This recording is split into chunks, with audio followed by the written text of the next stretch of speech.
Bonjour à tous, bienvenue sur le plateau de Bonjour chez vous. Quelle joie d'être avec vous aujourd'hui encore.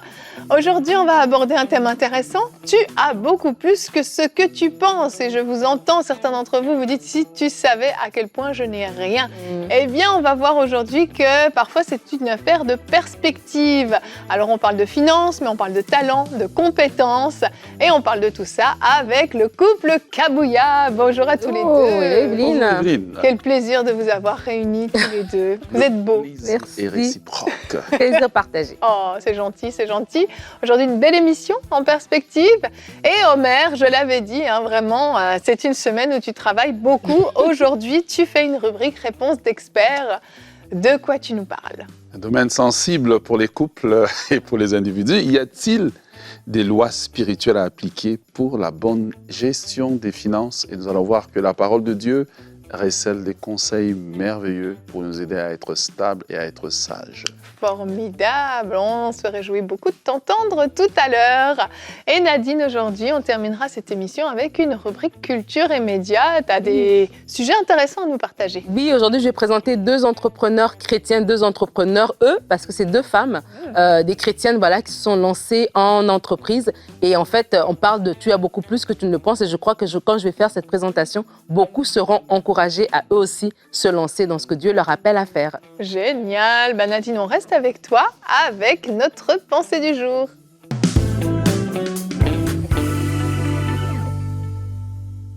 Tu as beaucoup plus que tu ne le penses. Cette pensée et ce thème, franchement, ça m'avait beaucoup inspiré lorsqu'on y pensait il y a quelques mois, alors qu'on préparait ce planning, parce que je me dis en fait que beaucoup d'entre nous, on avance dans la vie, il y a des choses qu'on peut faire, des choses qu'on peut entreprendre, mais on se limite tout simplement parce qu'on se dit qu'on n'a pas assez. On se limite tout simplement en regardant ce qu'on a autour de nous et on se dit que c'est pas assez pour commencer, parce qu'on pense en fonction de nous, en fonction de nos capacités et non en fonction de la capacité de Dieu. Et alors que le Seigneur est avec vous, alors que vous êtes son enfant, alors que vous marchez avec lui, vous devez réaliser que vous avez beaucoup plus que ce que vous pensez. Vous avez beaucoup plus que ce que vos yeux voient. Vous avez beaucoup plus que ce que votre compte de banque est en train de vous dire. Vous avez beaucoup plus. Et vous avez beaucoup plus parce que vous avez Dieu, en fait. Et c'est le Dieu qui multiplie, c'est le Dieu qui rajoute, c'est le Dieu qui exponentialise, si je peux m'exprimer ainsi, tout ce que vous avez. Et on va ensemble lire un texte de la parole de Dieu qui se trouve dans Genèse 32, le verset 10. Jacob va dire « Je suis trop petit pour toutes les grâces et pour toute la fidélité dont tu as usé envers ton serviteur, car j'ai passé ce Jourdain avec mon bâton et maintenant je forme deux camps. » C'est tellement beau ce qu'on voit. Et comme des fois, comme Jacob, lorsqu'on a peu pour commencer un grand projet, on peut se dire j'ai peu, je ne peux pas y arriver. Mais Dieu est celui qui multiplie. Si on voit la vie de Jacob rendue à ce moment-là, c'est quelqu'un qui avait fui sa maison, qui avait fui, la colère de son frère, qui était parti. Oui, il était tout seul avec son bâton. Il avait dormi la tête sous un rocher. Et voilà qu'il est allé chez Laban et il retourne maintenant dans sa patrie 20 ans plus tard avec des femmes, avec des servantes et des serviteurs, avec du bétail, avec tellement de choses. Il avait beaucoup plus parce qu'il avait gardé la main de Dieu tout au long de son temps chez Laban. Alors j'aimerais te dire, si tu penses que tu as peu pour commencer un grand projet, sache que Dieu est la source intarissable de toute richesse. Dieu peut multiplier le peu que tu as. Ce que tu as va être une semence en fait. Ce que tu as est un point de départ. Ce que tu as, c'est des outils que tu donnes entre les mains de Dieu. Donc ne méprise pas ce que tu as. Ne méprise pas le talent que tu as. Ne jette pas le projet que Dieu a mis dans ton cœur. Ce que tu as va grandir, va se multiplier si tu fais ces 4 choses. La première des choses, si tu fixes ton regard constamment sur Dieu. La deuxième des choses, si tu remercies Dieu pour ce que tu as, sois reconnaissant, sois dans la gratitude pour ce que tu as. La troisième des choses, si tu sais écouter et suivre les instructions de Dieu, parce que Dieu va toujours te dire quoi faire par rapport au peu que tu as. Si tu lui amènes cette petite farine, cette petite huile, il peut transformer. Si tu amènes tes vases, il peut les remplir d'huile. Dieu peut multiplier ce que tu as si tu sais suivre ses instructions par rapport aux instructions qu'il a à te donner. Et la quatrième des choses, c'est si tu agis avec diligence, et on va le voir tout à l'heure dans la réponse d'expert, de la sagesse qu'on doit appliquer justement pour qu'on puisse multiplier ce qu'on a dans nos mains. Alors, je veux t'encourager aujourd'hui. Si dans les saisons passées, tu t'es dit, je n'ai pas assez. Si dans les saisons passées, tu t'es dit, je ne peux pas me lancer parce que je n'ai pas assez, parce que je regarde à ce que j'ai et je trouve que ce n'est pas assez. Aujourd'hui, change de langage. Change de langage et comme Jacob, tu pourras te retourner et dire, waouh, j'ai commencé avec peu, mais aujourd'hui, mes mains sont pleines parce que le Seigneur a su multiplier et donc, j'avais beaucoup plus que ce que je pensais. Amen. Merci Nadine. On porte un regard dur souvent sur nous-mêmes, sur ce qu'on a, sur ce qu'on est, sur ce qu'on peut faire. Et on se limite beaucoup à cause de ça parce qu'on regarde toujours à droite et à gauche. Et on voit ce que les autres ont qu'on n'a pas. C'est cette éternelle comparaison qui est un vrai problème. Alors qu'en fait, on a peut-être des choses que les autres n'ont pas. Et en fait, si Dieu nous avait tous donné exactement la même chose, et là je ne parle pas que de finances encore une fois, je parle de talents, de compétences, de dons, etc. Si on était tous des clones les uns des autres, la vie serait triste et on accomplirait tous les mêmes choses. Dieu a voulu qu'on soit différents les uns des autres, mais personne n'est incomplet. Dieu a réparti tout ce qu'il a pu donner de manière juste et bonne selon les plans qu'il avait pour chacun d'entre nous. Et parfois, on se regarde dans le miroir, on se regarde dans ce qu'on accomplit et on se dit, moi j'ai rien, moi j'ai aucun talent. J'ai rien du tout. Qu'est-ce que je peux accomplir? Quel fruit je peux porter? Je n'ai rien du tout. Je ne sais pas faire ça, je ne sais pas faire ça, je ne sais pas faire ça. Et on se limite et on stagne dans notre vie. Alors qu'en fait, il suffit d'avoir une seule chose, un talent spécial, quelque chose que vous faites mieux que les autres, quelque chose que Dieu a déposé en vous et vous êtes capable avec cette chose-là d'accomplir de grandes choses qui vous amènent beaucoup plus loin. Mais il faut être capable de voir ces choses qu'on a et de changer, oui, ce regard de plainte, de gémissement, même avec un regard de gratitude et de reconnaissance pour dire « Seigneur, tu m'as donné ça, tu vas en faire quelque chose. Et souvent, on va plus s'axer sur ce qu'on n'a pas. Je n'ai pas ça, je n'ai pas ça, je n'ai pas ça. Et non, essayer de regarder, mais qu'est-ce que j'ai qui peut m'aider à aller de l'avant? Et on est comme un entraîneur au niveau du tennis. Quand on lui a demandé comment il entraînait ses athlètes, il a dit « Je me concentre sur ce qu'ils ont. Et j'amplifie ce qu'ils ont. En amplifiant, en perfectionnant ce qu'ils ont, avec le temps, ça va juste quasiment effacer les défauts. J'aimerais vous appeler aujourd'hui à essayer de faire le bilan de ce que vous avez. Peut-être que vous n'avez pas d'argent, mais vous savez parler. Peut-être que vous ne savez pas parler, mais vous avez un talent avec vos mains, avec quelque chose. Vous voyez? Et c'est à partir de là que Dieu fait. C'est pour ça que le prophète Élisée, quand la femme est venue se plaindre en disant que moi, mon mari était prophète, il est mort, et puis mes enfants, le créancier vient les prendre, Élisée lui a de me poser une question, qu'est-ce que tu as? La question, c'était qu'est-ce que tu as? C'est à partir de ce qu'elle avait, que Dieu a maintenant pris ce qu'elle avait pour faire le miracle. Alors, pour vivre quelque chose d'extraordinaire de Dieu, il faut s'axer tranquillement sur ce qu'on a. C'est ça qui nous pousse même à la reconnaissance. Mais souvent, nous sommes les plus grands ignorants de ce que nous avons nous-mêmes. Et c'est pour cela qu'on se plaint, mais fixe-toi sur ce que tu as aujourd'hui. Et j'ai aimé ce que tu as dit, Evelyne, quand tu as dit que Dieu ne nous rend pas incomplets, mais il met en chacun de nous quelque chose par rapport au plan et au projet qu'il a pour nous.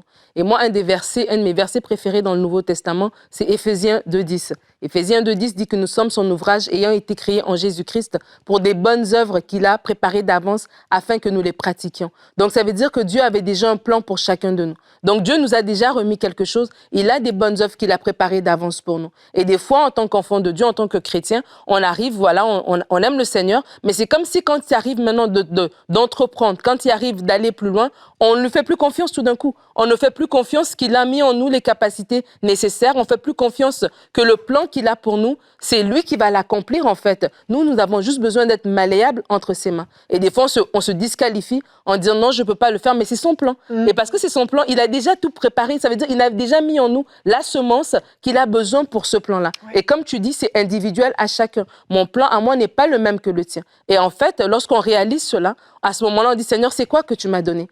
C'est quoi la chose qui est en moi? Et comme Omer le dit, peut-être pour certaines personnes, c'est votre capacité de parler. Vous avez une facilité de vous exprimer, de rassembler vos idées. Ça peut sembler, vous le méprisez parce que c'est tellement naturel à vous que vous ne le considérez même plus comme étant un avantage, comme étant un talent, comme étant quelque chose de spécial. Mais c'est quelque chose de spécial. Et des fois, c'est comme Omer l'a dit, c'est de faire la prière. Seigneur, ouvre mes yeux. Je suis en train de mépriser ou de minimiser quelque chose en me plaignant alors que c'est cette chose-là que tu as mis dans ma vie. Et vraiment, comme Jacob n'avait rien lorsqu'il a quitté la maison de ses parents, mais il avait la promesse. Ouais. Et c'est cette promesse-là qui l'a conduit, c'est cette promesse-là qui est la main de Dieu qui était sur lui, la parole que Isaac avait dit sur sa vie, c'est cette bénédiction qu'il a gardée alors que Laban voulait l'entourlouper, c'est cette bénédiction qu'il a gardée pour le rendre prospère, c'est cette parole aussi qu'il a ramenée. Donc vraiment, c'est important de fixer les yeux sur Dieu et de dire non, j'ai beaucoup plus. Je pense peut-être que je n'ai rien, mais c'est faux. J'ai beaucoup plus que ce que je pense. Amen. Et la parabole des talents, je trouve, elle illustre très bien ce qu'on partage. On voit comment Dieu a distribué de manière différente. Il n'a pas donné les mêmes talents et la même quantité de talents. Il a séparé, il a réparti, mais il a réparti parfaitement selon lui. Et à cette personne qui n'en avait qu'un talent. Et souvent, on fait exactement la même chose que cette personne. On a ce talent inné, oui, cette compétence peut-être oratoire exceptionnelle, peut-être qu'on est un artiste incroyable, peut-être qu'on a des compétences en informatique, c'est inné, on arrive sur un ordinateur, on maîtrise les nouveaux programmes, peu importe. Et la peur fait qu'on enterre ce talent. On l'enterre bien profondément. Et c'est ce qui s'est passé dans cette parabole. Il a eu peur. Oui. Alors, on peut avoir peur pour tellement de raisons qui sont légitimes. Et je dis pas qu'on est tous appelés à fonder des entreprises, des associations, des structures, à se lancer dans des choses, dans l'innovation extraordinaire, pas du tout. Mais ce talent, on peut juste dire, Seigneur, j'ai un talent, je n'ai que ça. Voilà, je suis extrêmement bon en informatique, pour reprendre cet exemple-là. Bien, Seigneur, je veux mettre ce talent au service de ton royaume. Où est-ce que je pourrais servir pour pouvoir donner ce talent pour ton royaume, pour le faire fructifier, pour le développer? Allez aiguiser ce talent, développer ses compétences. Vous êtes bon en peinture, peu importe.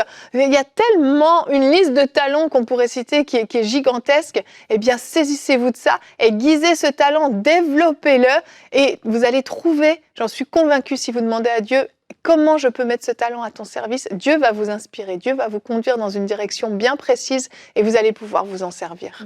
Amen. Et j'aimerais dire, d'après un principe qu'on voit dans la création entière, Dieu ne crée rien au hasard, vous n'avez pas été créé au hasard, et il est temps d'arrêter de penser en fait que vous êtes bon à rien. Vous voyez, il n'y a pas dans la création de Dieu des hommes qui sont bons à rien, il n'y a que des hommes et des femmes qui ne se sont pas encore découverts, numéro 1, et il n'y a que des hommes et des femmes dont l'heure de la manifestation de tout ce que Dieu a mis en eux n'est pas arrivée.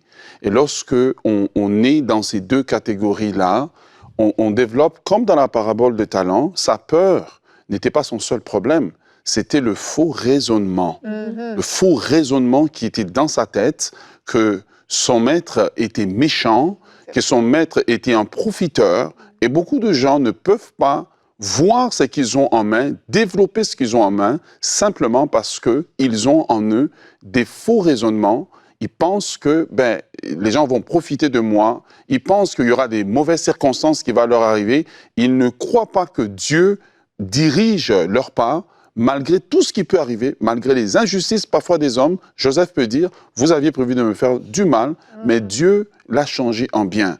Alors, j'aimerais vraiment vous inviter à retenir que vous n'êtes pas le fruit du hasard, vous n'êtes pas un échec, vous n'êtes pas une erreur, mais que Dieu vous a créé et il a mis en vous des richesses. Amen, amen. Et notre verset du jour aujourd'hui est dans Jean 6, versets 9 et 10.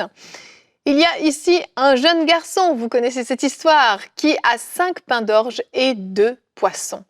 Mais qu'est-ce que cela pour tant de gens? Jésus dit, faites-les asseoir. Vous avez beaucoup plus que ce que vous pensez. Ce jeune garçon n'avait pas grand-chose, mais ça a nourri des foules. Et concernant vos finances, eh bien, que vous puissiez recevoir ce verset vraiment comme une parole qui vient de Dieu. Peut-être que votre compte bancaire ne contient que du pain et des poissons. Eh bien, sachez que Dieu peut le faire multiplier. Et pour ça, il y a des principes qui peuvent être appliqués pour la bonne gestion de vos finances. Et on en parle dans notre rubrique Réponse d'experts.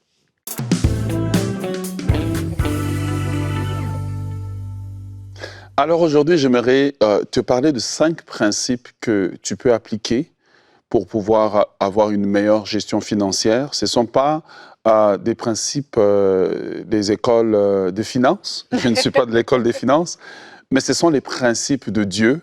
Et ces principes sont des principes qui ont été prouvés dans le temps et qui peuvent vraiment déclencher la bénédiction de Dieu et vous donner la sagesse divine pour les finances. Psaume 128, le verset 1 et 2, le psalmiste dit « Heureux tout homme qui craint l'Éternel, qui marche dans ses voies. Tu jouis alors du travail de tes mains, tu es heureux, tu prospères. » Et c'est ce que Dieu veut pour vous, que vous soyez heureux, que vous puissiez prospérer. J'aimerais commencer par affirmer, premièrement, que Dieu n'a pas de problème à te faire prospérer. Dieu n'a pas de problème avec l'argent. Dieu veut qu'on soit bien. Des hommes comme Isaac ont prospéré dans des temps économiques difficiles. Job a tout perdu et il a tout récupéré. 10 fois plus même, il a récupéré.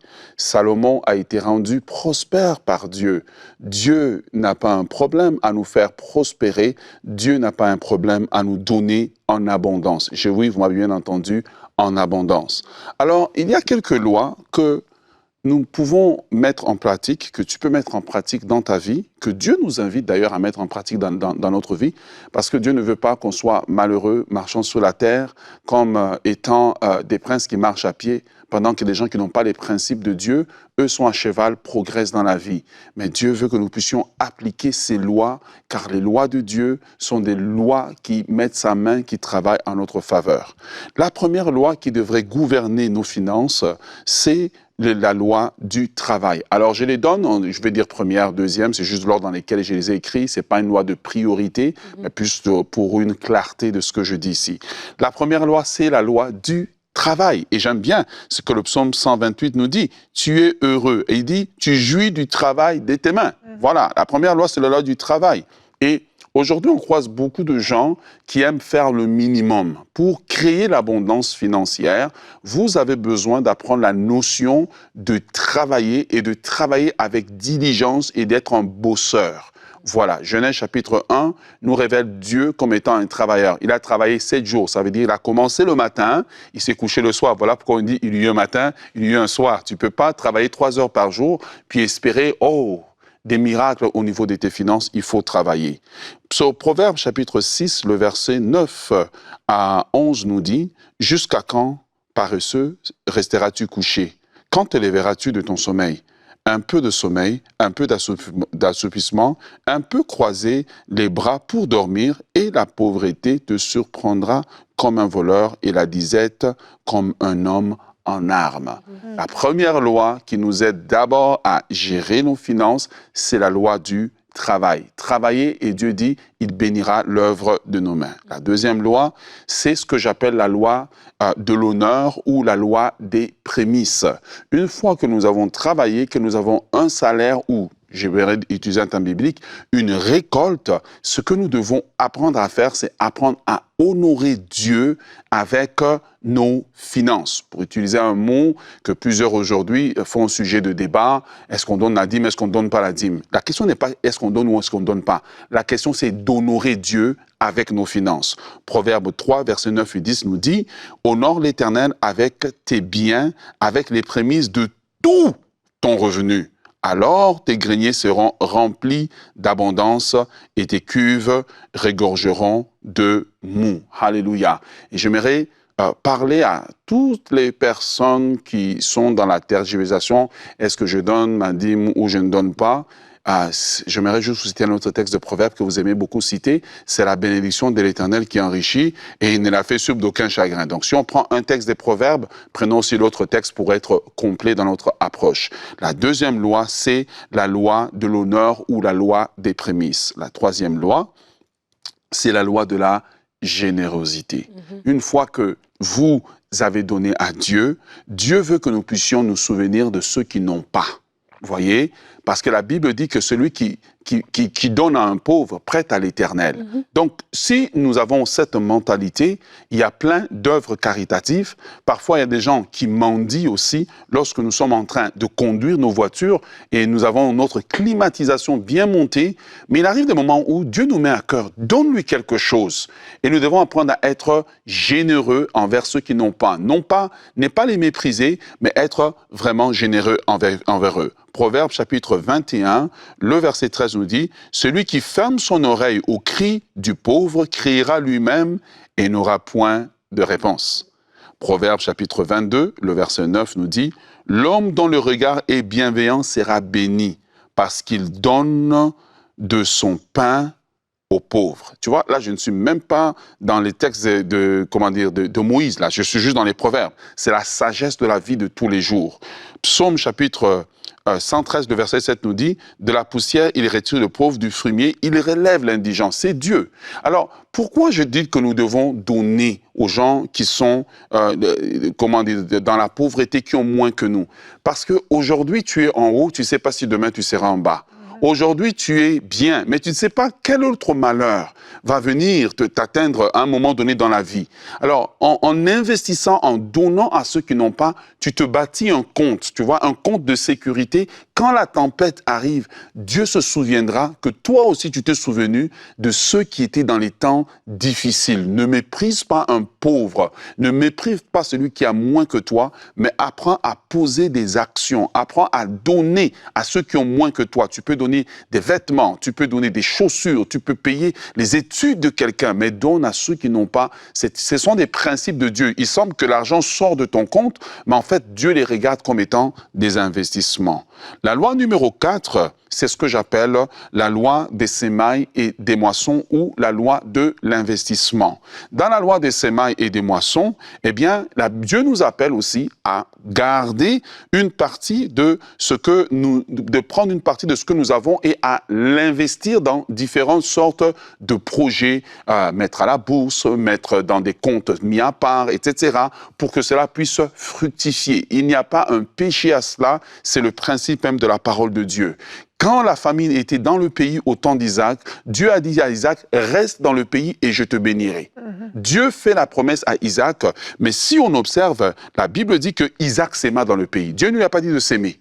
Vous voyez, c'était la famine, mais la Bible dit que Isaac s'aima dans le pays et il recueillit cette année-là au centuple, car l'Éternel l'avait béni. Qu'est-ce que l'Éternel avait béni? C'était les investissements d'Isaac. La loi numéro 5, c'est la loi de l'épargne. La Bible dit dans Proverbe chapitre 6, le verset 6, « Va vers la fourmi paresseux, regarde ses voies, sois sage. Et elle qui n'a ni chef, ni surveillant, ni gouverneur, elle prépare en été son pain et elle amasse pendant la moisson sa nourriture. » La sagesse de la fourmi nous dit quoi? Aujourd'hui, j'ai beaucoup, je dois préparer pour le temps où je n'aurai pas beaucoup, parce que les cycles de la vie font que au temps d'abondance, il y a des temps de disette aussi qui arrivent. C'est ce que Joseph disait à Pharaon. Quand il dit à Pharaon, l'abondance arrive. Mais sois sage pendant l'abondance.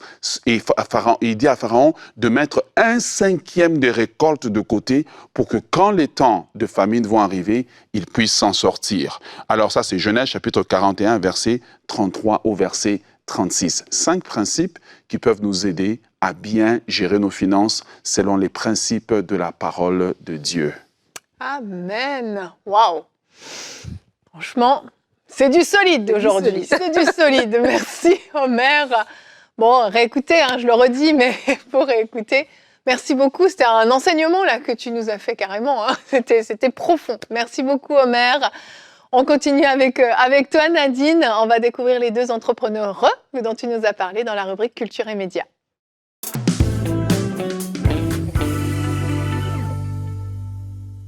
Alors aujourd'hui, je vous fais découvrir 2 entrepreneurs chrétiennes, 2 femmes qui ont décidé qu'elles avaient plus que ce qu'elles pensaient avoir et elles se sont lancées avec ce que Dieu avait mis en elles et elles ont produit des choses extraordinaires qui font la fierté de nous, enfants de Dieu, qui aident à l'avancement du royaume. Alors, pour commencer, je vais vous parler de Aurélie Alama. Aurélie Alama, elle est entrepreneure, formatrice agréée par l'État, international speaker, comme elle le dit elle-même. Elle est passée dans différents magazines comme Forbes, comme BMF Business.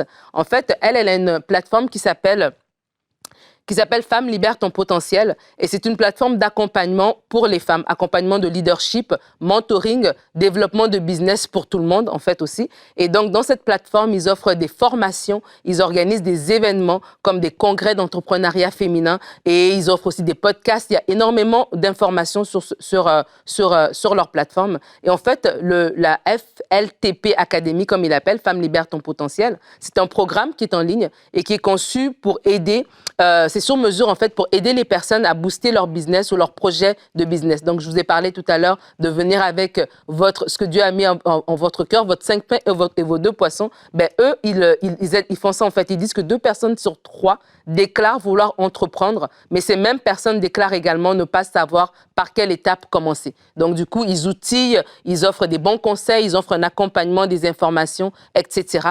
Ils ont également ce qu'on appelle l'école des leaders. C'est un programme qui est réservé aux femmes aussi, des femmes ambitieuses, motivées, qui veulent augmenter leur leadership. Donc, c'est aussi un autre programme aussi qu'ils offrent. Et elle, Aurélie, c'est assez intéressant, j'avais parlé avec elle. C'est une chrétienne, c'est une femme qui aime Dieu, mais elle était médecin à la base. Elle était diplômée de la faculté de médecine à Créteil. Elle a fait un parcours vraiment plus au niveau ingénieur, au niveau scientifique, mais l'appel de Dieu en elle était plus fort et du coup, elle s'est reconvertie et elle fait un travail extraordinaire. Vous pouvez visiter son site auréliealama.com ou le site Femmes libère ton potentiel.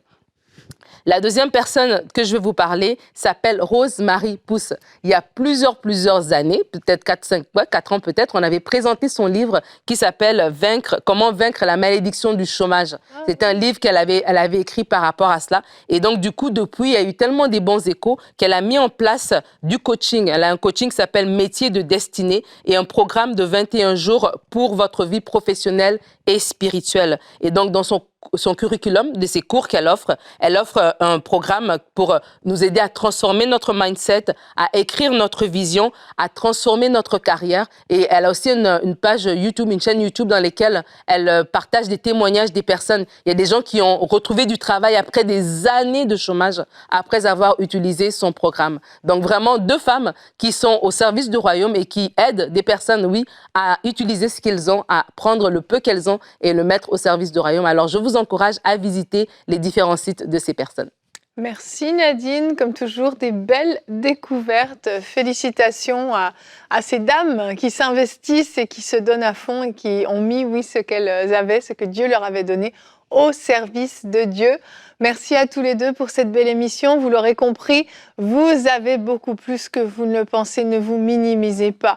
Et Nadine, en commençant sa pensée, elle a dit, premièrement, parce que vous avez Dieu en vous. Et c'est la chose principale. C'est lui qui vous rend capable. C'est lui qui vous donne les talents, les compétences. C'est lui qui vous bénit abondamment. Tout vient de lui, donc soyons reconnaissants pour ce qu'on a. Ne soyons pas orgueilleux ou fiers, mais au contraire, soyons simplement disponibles comme des serviteurs prêts à obéir à la voix de leur maître. Merci d'avoir été avec nous et demain, on se retrouve.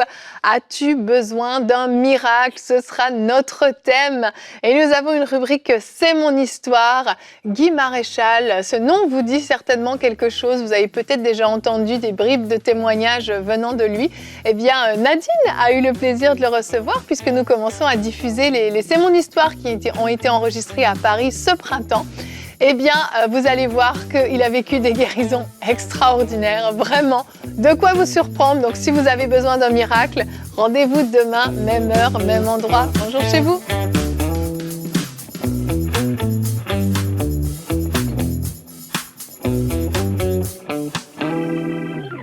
Dans ce lieu, dans cet auditorium, Frank, Yes. nous croyons que nous allons recevoir parmi les plus grands serviteurs de Dieu de la planète qui vous béniront par leurs enseignements. Yes, et on croit qu'on va vivre des temps très très forts parce que Dieu fait de belles et de grandes choses dans ces temps Ouais. de la fin. Et on croit que de ce lieu, les gens vont pouvoir être bénis là où ils se trouvent dans leur maison. Et non seulement ça, mais que des personnes, Jérémie, vont venir de partout pour Amen. être rafraîchis spirituellement. On croit que Dieu veut faire de belles choses dans la francophonie et qu'il n'a pas terminé d'agir avec force et puissance par son esprit. Ça va être extraordinaire, ça va être Yes. glorieux et tout ça, ça va être rendu possible grâce à vos dons. On vous encourage à rejoindre dès maintenant les 5000 Yes. semeurs et faire votre don sur emcitv.com/5000. Yes, soyez bénis. Semons dès maintenant pour vivre une grande moisson à travers les projets du Centre EMCI. Pour faire votre don, rendez-vous sur emcitv.com/5000. Vous pouvez donner en une seule fois ou en plusieurs mensualités.